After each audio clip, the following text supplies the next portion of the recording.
Today, we will be talking about the cell membrane structure and functions of cell organelles. The cell is the structural and functional unit of all organisms. The cell is the smallest living thing that can perform all the functions of life. We human beings have our eukaryotes. The eukaryotic cell has a distinct cell membrane, has distinct cell organelles, well-defined nucleus and a cytoskeleton. So we'll be looking at all these one by one. Now first, if you look at the cell membrane is basically composed of three important things.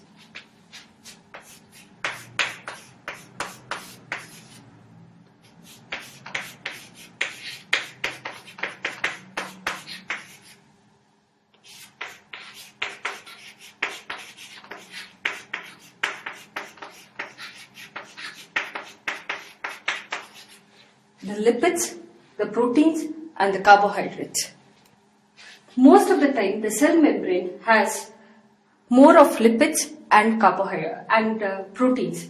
The percentage or the ratio of protein to lipid varies depending upon which cell it is. So certain cell membrane will have more of proteins, less of lipids. Certain cell membranes will have more of lipids and less of proteins. So this ratio keeps on varying. For example, we have the outer mitochondrial membrane where the protein percentage may be as much as 50%, and whereas in the myelin sheet, the protein percentage may be as low as 20%. Now, out of the lipids, which are the lipids which are present in the membrane? The lipids which are present in the membrane include phospholipids, glycolipids,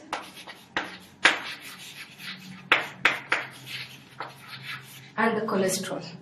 Phospholipids, glycolipids, and cholesterol. Now, which are the phospholipids that are present and what is the importance of the phospholipid? Phospholipids, all these lipids are amphipathic in nature. That is the main important thing that is responsible for maintaining the cell membrane, maintaining the cell structure. Now, all phospholipids will have a basic structure. They will have, which is represented as hydrophilic head and a hydrophobic tail. This is very important feature of phospholipids. Now these phospholipids can be the phosphoglycerides and sphingomyelin. We'll be talking more about this as we go ahead. Now the glycolipids are the next important components of the cell membrane. These glycolipids are nothing but lipids which have been glycated. All the phospholipids in the membrane are arranged in the form of a lipid bilayer. So they will look something like this. All the hydrophilic heads will be towards one side and it will be in the form of a bilayer so that the outside, which contains water, can react with the hydrophilic head. The inside, which contains water, can react with this hydrophilic head, and there will be one hydrophobic core in between. Now, all these phospholipids are arranged like this as a lipid bilayer. This is the basic feature of the cell membrane. Now, glycolipids are the lipids which are there over here. They get glycated. So, I'm just showing it as like a carbohydrate chain which can be present for these lipids can be attached to it. Most of the time the glycolipids are present in the external layer and not in the internal layer. Glycolipids are important for cell-to-cell recognition. For the antigenic properties of the cell membrane are all possible because of these glycolipids. The glycolipids, there are mainly two types of glycolipids. The cerebrosides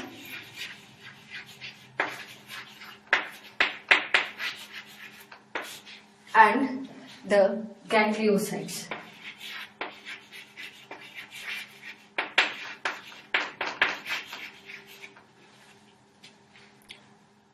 Most of the glycolipids are present in the outer surface and they act as ways by which a cell can recognize another cell. A cell can have its antigenic properties. All this is possible because of glycolipids. The glycolipids are usually not attached to phospholipids, rather to the sphingolipids, wherever they are derived from sphingosine. And that's why these glycolipids are present within the cell membrane at various places. These glycolipids are present. We go on to the next important lipid, that is cholesterol. Cholesterol is almost exclusively present in mammalian cells. Cholesterol is usually represented like this. It's an amphipathic molecule, cholesterol. It is distributed within the cell membrane, within the phospholipids. This cholesterol is distributed. Cholesterol provides stability to the cell membrane. Cholesterol content of the cell membrane alters the fluidity of the membrane. If the cholesterol content increases, as you can see here, if the cholesterol content increases, the membrane becomes less fluid on the outer surface. It becomes less fluid on the outer surface and more fluid at the hydrophobic core. Next, other than the lipids, the next important component that is present are the proteins. So there are two types of proteins that are present in a cell membrane. We call them the integral proteins and the peripheral proteins. The integral protein many times are transmembrane proteins. That is, they span the entire lipid bilayer. They go from one end, from the exterior to the interior. So many of these proteins act as channels through which ions, substances can be transported from the outside to the inside. Many of these proteins also act as receptors. Some of them act as ion channels. Some of them also act as membrane-based enzymes. This is one type of protein that is present, what we call as integral part of the cell membrane. The other type that is present are the peripheral proteins. Peripheral proteins are present at the periphery. These proteins are associated but not an integral part of the cell membrane. Here there will be just some ionic interactions or hydrophobic interactions between the lipids and the protein, which makes these proteins come and stay with the membrane. The next important components of the cell membrane are the carbohydrates. As I said, the carbohydrate content is usually very less in a cell membrane. Most of the carbohydrate that is there is because of the glycolipids, the lipids which are the carbohydrate chain. Some amount of carbohydrate is also present attached to the different proteins. It could be a part of the peripheral protein or it could be a part of the integral protein. So this carbohydrate content is usually very less of a cell membrane. However, the entire outer surface of the cell has a loose carbohydrate layer and including the proteoglycans, and it is called as the glycocalyx, which surrounds the cell. All these carbohydrate chains act as recognition sites. This allows an organism to recognize foreign cells or molecules. This whole arrangement of the different proteins, cholesterol, phospholipids, glycolipids, etc. is together, this whole model is called as the fluid mosaic model. Why is it fluid and why is it mosaic? The reason that this is fluid and mosaic is this whole thing is a lipid bilayer and the proteins and the lipids are free to drift about in the plane of the membrane. So it gives it a fluidity to the cell membrane. At the same time, the proteins that are embedded within the lipid bilayer, they are interspersed and it gives it a mosaic effect. This model was given by Singer and Nicholson in 1972. What is the functions of the cell membrane? What are the different functions? Main functions are transport, enzymatic activity, Signal transduction. The cell membrane helps in intracellular joining, cell-to-cell recognition, attachment to the extracellular matrix and to the cytoskeleton. Now we will be talking about the subcellular organelles.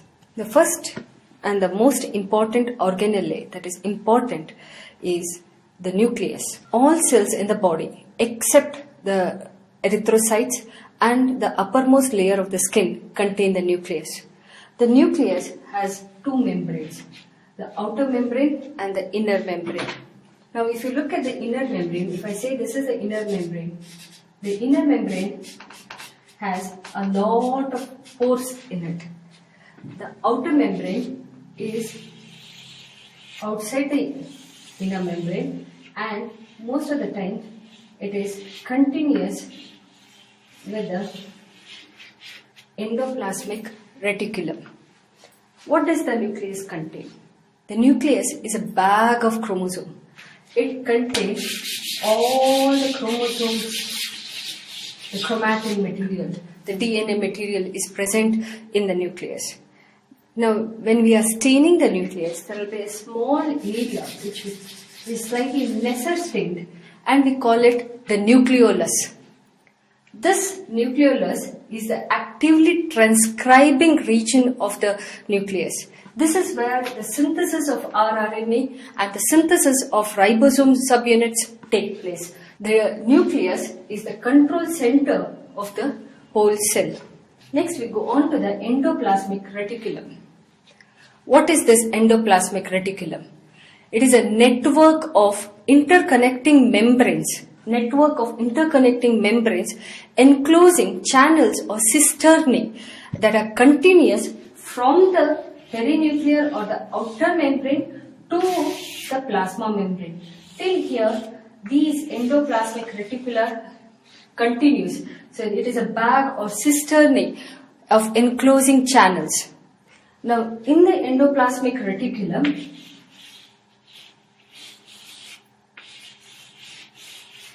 there are two types. One is the rough endoplasmic reticulum. If I show you one more.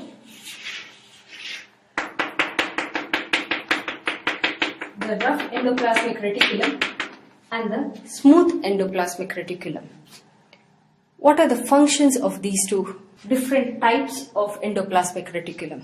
So, what is this rough endoplasmic reticulum? It is prominent in cells that are making proteins for export. That is, proteins which are meant to go outside the cell, like the cells which are synthesizing the digestive enzymes, the hormones, structural proteins or antibodies, extracellular matrix, all the cells which secrete proteins for secreting to be taken outside the cell. That is where the rough endoplasmic reticulum is very important and very prominent. The main function of this rough endoplasmic reticulum is the separation of proteins destined for export from the cell or for intracellular use. The main function of the rough endoplasmic reticulum is the separation of proteins that are destined for export, for going out of the cell, export from the cell, or for proteins for use within the cell. What are the things that take place in the rough endoplasmic reticulum? Here, processing of proteins takes place. Most of the time, it is the post-translational modifications that take place in the rough endoplasmic reticulum. Short chains of sugar molecules are added to the membrane or the secretory proteins, and by changing them into glycoproteins, all these things take place in the rough endoplasmic reticulum. The smooth endoplasmic reticulum, what is it and what is its function? Here it is the synthesis of lipids like triacyl glycerol, phospholipids, sterols, etc. that take place in the smooth endoplasmic reticulum. It is also in this place that the metabolism of drugs, especially in the liver, takes place. Smooth endoplasmic reticulum has the cytochrome P450 enzyme system in it. When we look at the smooth endoplasmic reticulum in the muscle cells, this is where it acts as a storehouse of calcium. When we look at membrane synthesis, both the rough endoplasmic reticulum and the smooth endoplasmic reticulum take part in the synthesis of the cell membrane. During cell fractionation, all this, the smooth endoplasmic reticulum or the rough endoplasmic reticulum, get disrupted and the membrane reseals to form organelles called as microsomes. These microsomes are actually not present in the cell, but these are artifacts that are got when a cell undergoes subcellular fractionation. We go on to another organelle that is present in the cell, and that is the Golgi Apparatus.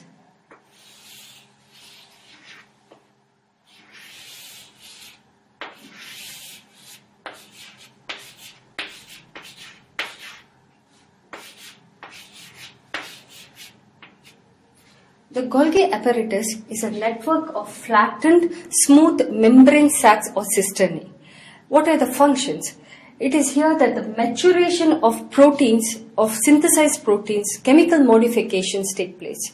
It is here Golgi apparatus is responsible for protein targeting, sorting, packaging, and secretion. The Golgi apparatus is responsible for the production of lysosomes. Proteins are received through the cis phase of the Golgi and exit through the trans phase after modification. Now, another important organelle are the lysosomes. Lysosomes are present, many lysosomes are present in the cytosol. What is a lysosome? It is a membranous bag with hydrolytic enzymes to digest macromolecules. It contains of around 40 different types of enzymes. Its internal pH is around 5 and it has a, why is it so low? It is because it is having an ATPase which pumps protons into the lysosome. The primary lysosomes are mainly formed on the rough endoplasmic reticulum, and the secondary lysosomes are formed after the fusion with the phagosome with the primary lysosome. Different functions of lysosomes are degradation of proteins, carbohydrates, lipids and nucleotides, destruction of bacteria, foreign produce, removal of excessive secretory products, removal of unwanted cells in embryo, post-mortem autolysis. And the different enzymes present in lysosomes. How is it important? There are so many of them, for more than 40 as I told you. So how do we remember them? That's quite difficult, but basically all the polysaccharide hydrolyzing enzymes like alpha glucosidase, alpha fucosidase, beta galactosidase, alpha mannose, beta glucuronidase, hyaluronidase, aryl sulfatase, lysosome are all lysozymes are important enzymes. Protein hydrolyzing enzymes like cathepsins, collagenase, elastase, peptidase, nucleic acid hydrolyzing enzymes ribonuclease, deoxyribonuclease, lipid hydrolyzing enzymes like fatty acid esterase and phospholipases. Then so many enzymes.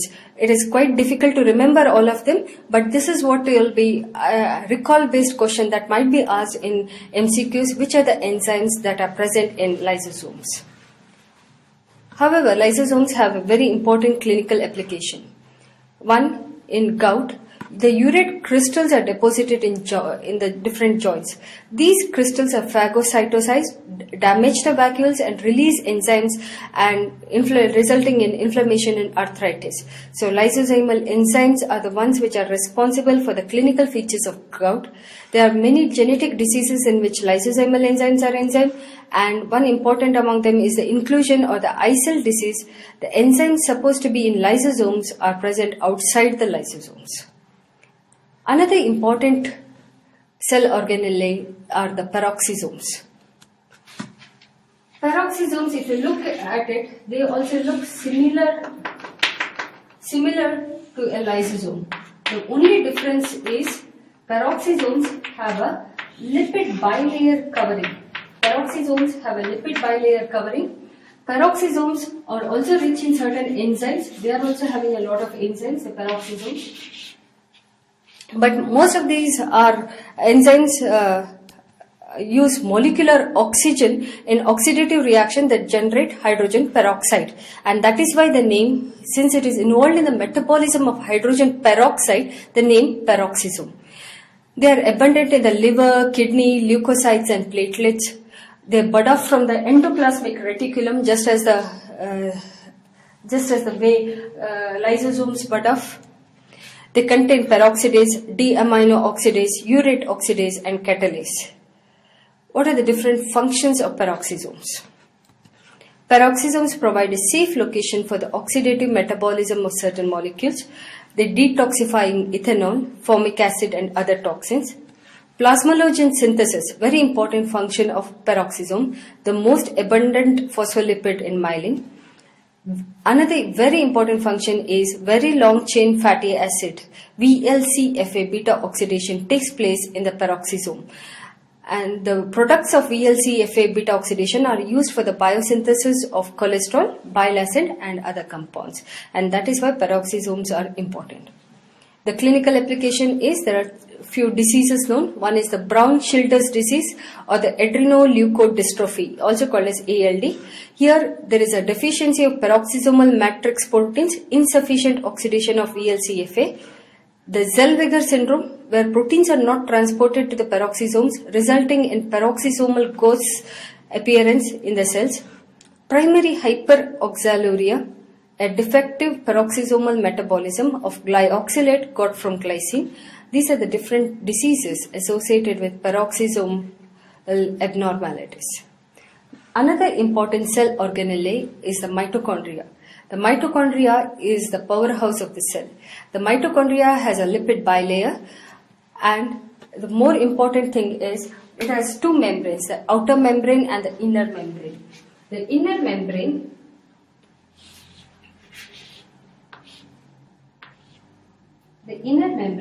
is folded to form cristae. The inner membrane is folded. There are a lot of mitochondria where the inner membrane is folded to form cristae, and this is an important feature of the mitochondria. Both the membranes are lipid bilayers and have a lot of proteins in it. Mitochondria also has the mitochondrial DNA, which encodes about 10% of the mitochondrial proteins.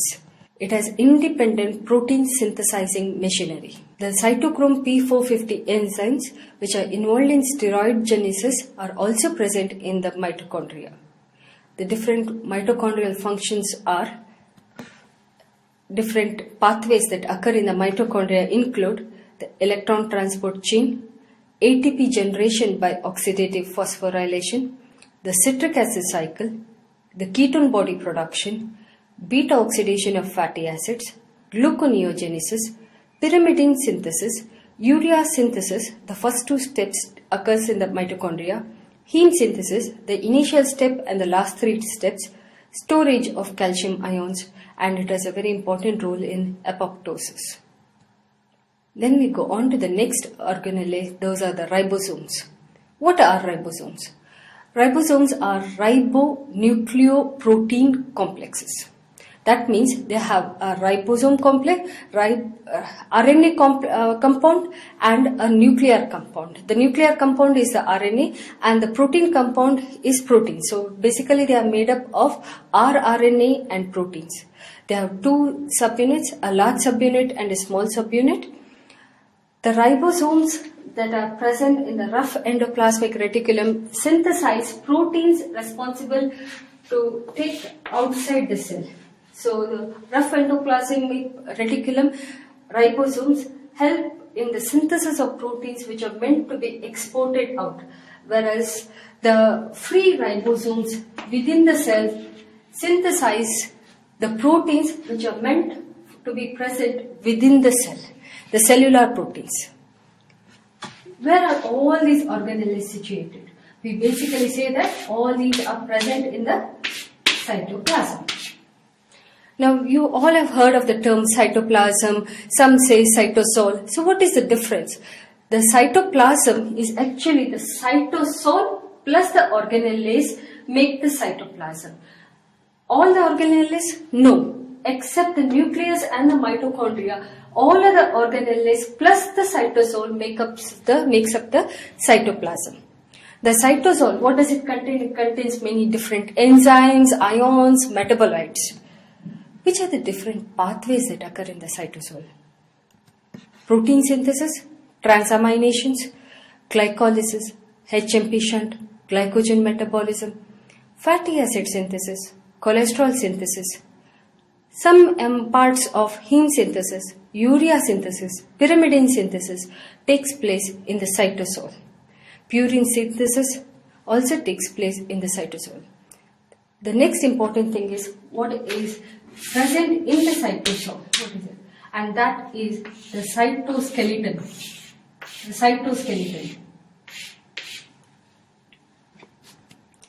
The cytoskeleton supports the whole cell. It is an intracellular network of proteins. It contains microfilaments like actin, microtubules like tubulin, intermediate filaments like the fibrous proteins. It participates in intracellular translocation of organelles, microvillous movements, cell division, exocytosis, endocytosis.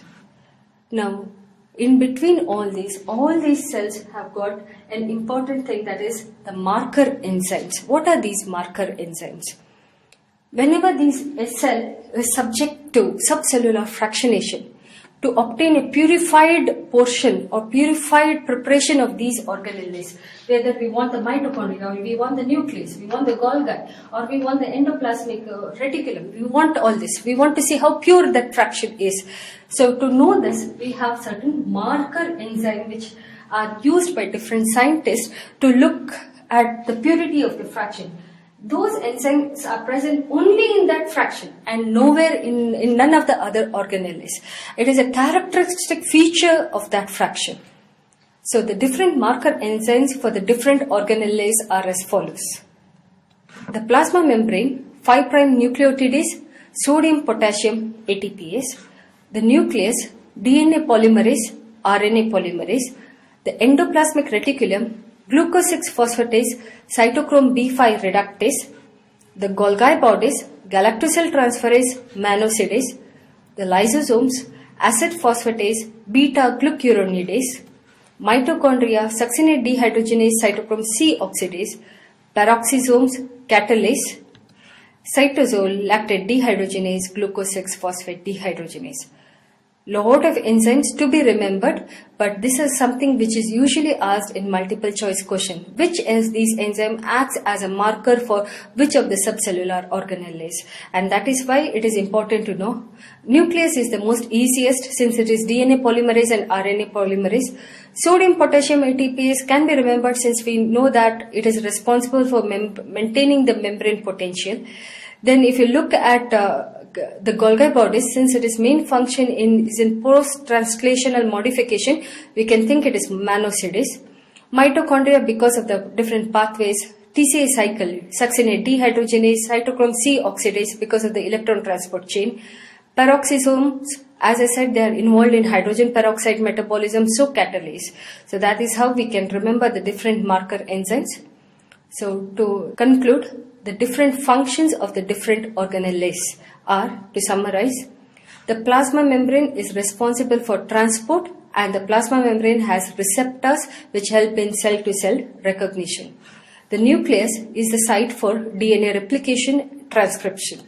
The smooth endoplasmic reticulum is the site for the synthesis of steroid hormones, phospholipids, and cytochrome P450. The rough endoplasmic reticulum is the site for protein synthesis, especially the ones which have to be exported out of the cell. The Golgi is responsible for post-translational modification, protein sorting, and protein targeting. It tells the protein to go where to go, whether it has to remain in the cytosol or to go outside. The lysosomes are responsible for bacterial degradation and intracellular digestion. The peroxisomes are responsible for hydrogen peroxide metabolism and very long-chain fatty acid synthesis. Mitochondria is responsible for ATP synthesis, the citric acid cycle, and beta oxidation. Ribosomes are the sites for protein synthesis. The cytosol is the site for glycolysis, HM patient glycogen metabolism. Thank you.